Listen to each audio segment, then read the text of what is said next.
Hello, and welcome to Real Estate Exam Prep with Stu.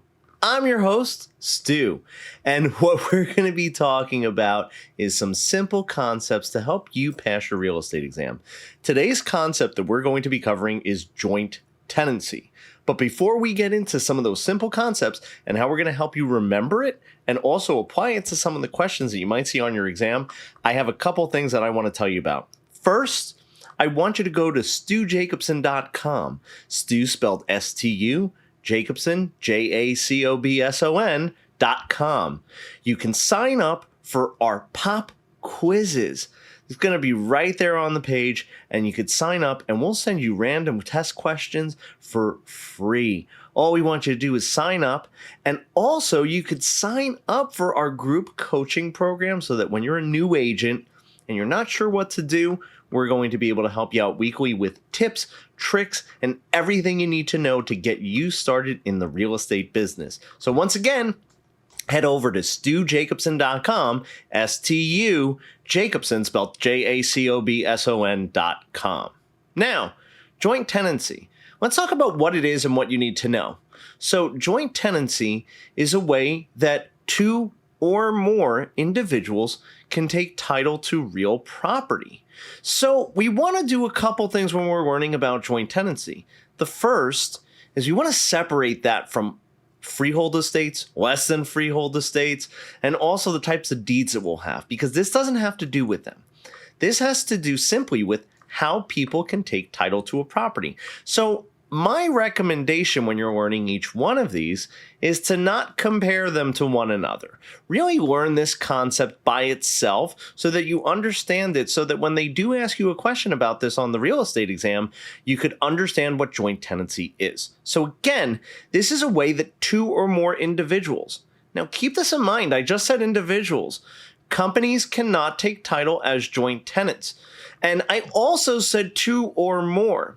A lot of people get tripped up because they automatically think joint tenancy is two people. They use that as the example. They use something like married couples as an example as to people that would typically take title to a property as joint tenants. Now, I'm going to tell you some of the benefits of joint tenancy, why someone would want to get joint tenancy, so that benefit there, what is the key to it? Why do people get into this?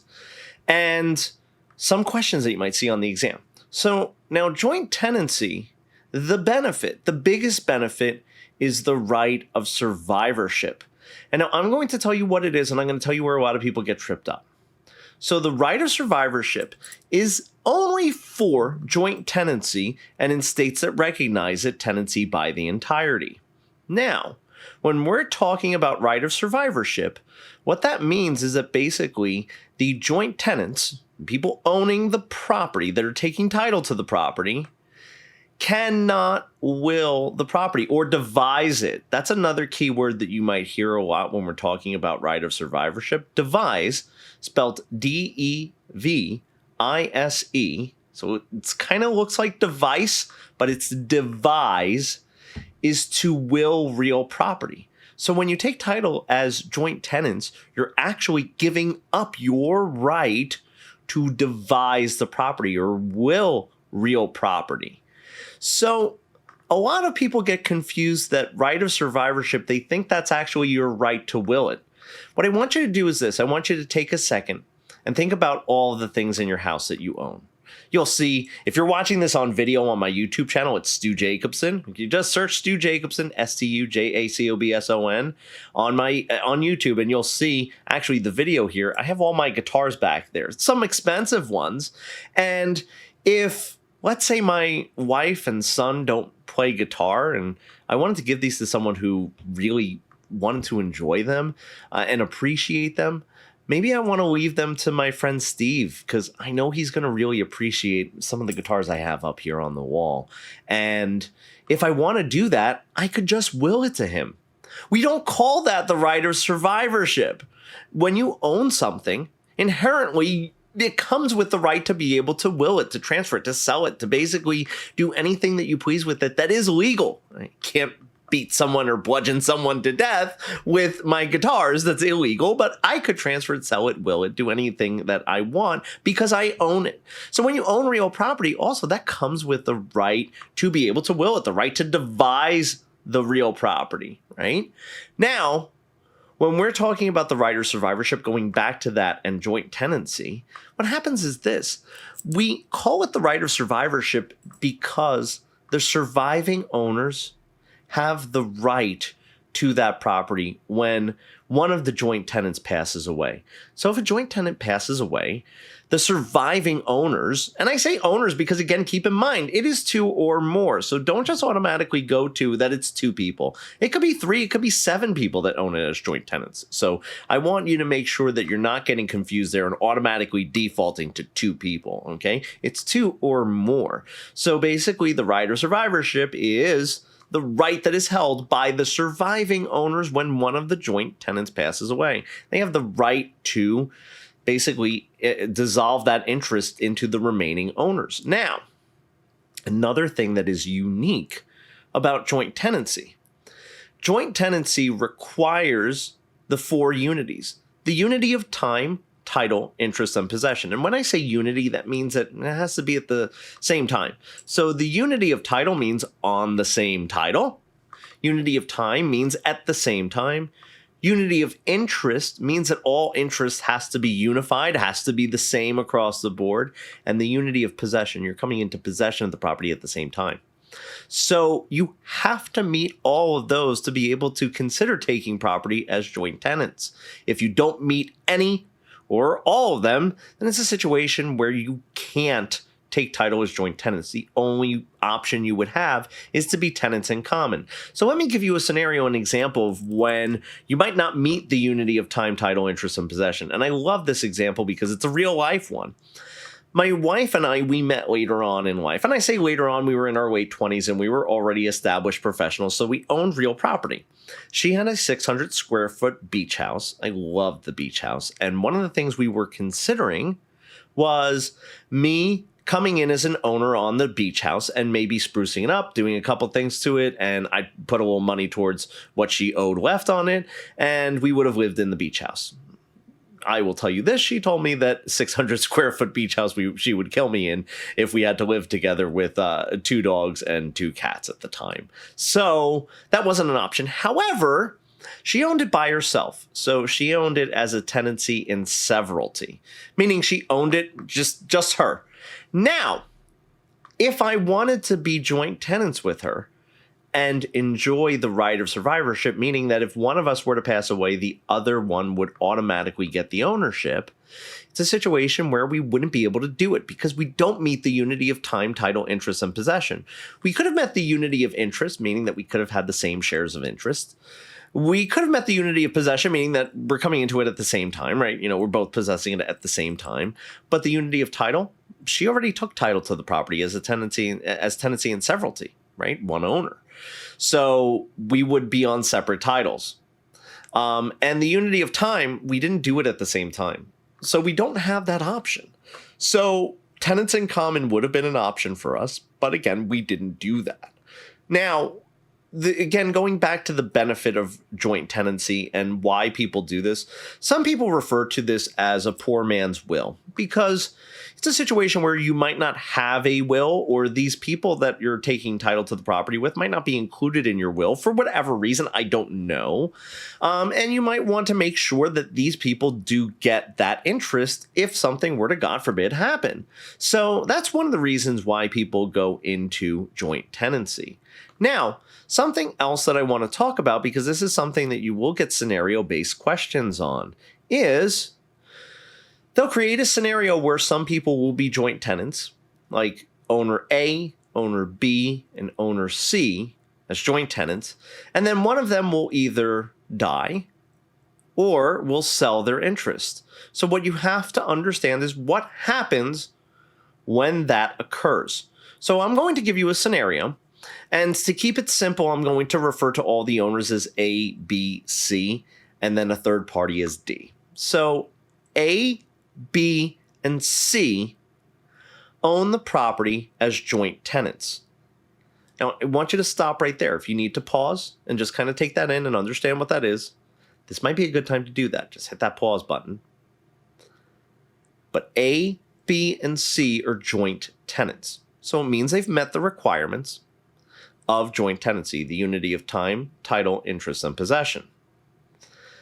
Now, let's take owner B and say he wants to transfer his interest, give his interest to his friend D.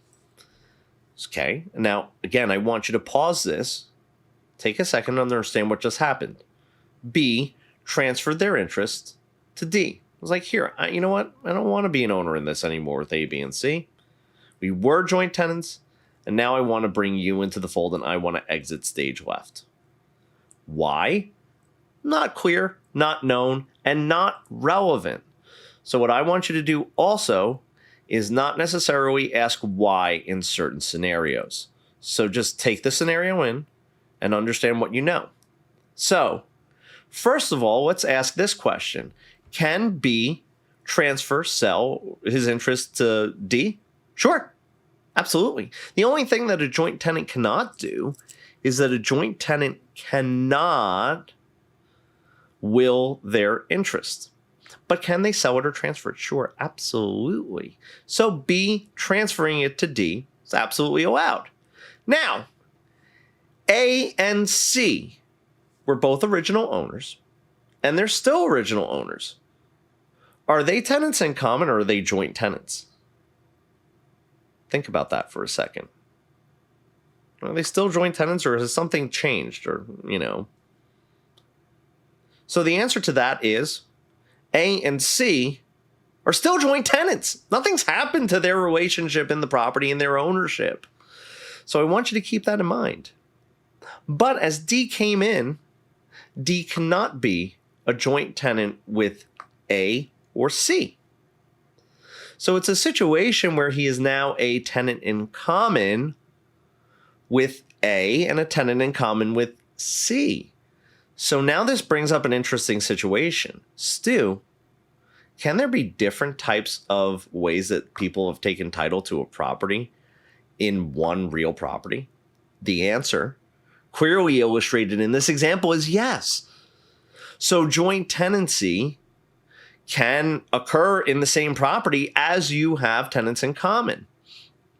So now, let me ask you another question to see if you're getting what happens with joint tenancy and what some of the rules are so that it could help you solve future scenario-based questions. So let's say now we have A and C remaining joint tenants, and D is now a tenant in common with both of those. What happens if A passes away? Pause it for a second and think about that. So A and C are still joint tenants, but A is a tenant in common with D. So what happens if he passes away? Well, they're a joint tenant with C. So C would now take their interest, A's interest in the property, and what happens is D would now be a tenant in common with C, but C would actually own 2/3 of the property, while D only owned 1/3. And what I'm going to do is I'm going to challenge you to maybe rewind that last little bit that we went through the scenario and pause it and see where you're not getting it. See what you're struggling with in that example, because that's something that I will tell you a lot of students struggle with, and they don't realize about joint tenancy is that you can have joint tenancy in a real property ownership side by side with tenancy in common. And keep in mind, if it went down to the fact that, let's say, there were just two owners, like in the example that I gave you with my wife. Now, my wife and I, we do own our current home as joint tenants because at the time we bought it. So we bought a new home that was bigger than 600 square feet. And it's just the two of us on title. And if one of us were to pass away, because there are two people and we have the right of survivorship, the other one would own it in severalty. So if there's two owners and the last man is standing, hopefully it'll be me, but let's not go kill my wife just yet. But for the example, yeah, why not? It's a situation where, I would own it as tenancy and severalty. But I hope that this helped you out. And if this did, remember, please do head over to stujacobson.com, sign up for our pop quizzes because they are super helpful. You'll just get a question in your inbox once, twice, maybe 5 times a week, and we're going to try to help you pass your exams. So again, if you are watching on YouTube or whatever podcast service you like, please remember to subscribe, hit like. It really does help me out in making these videos. Have a great one, and I will see you real soon.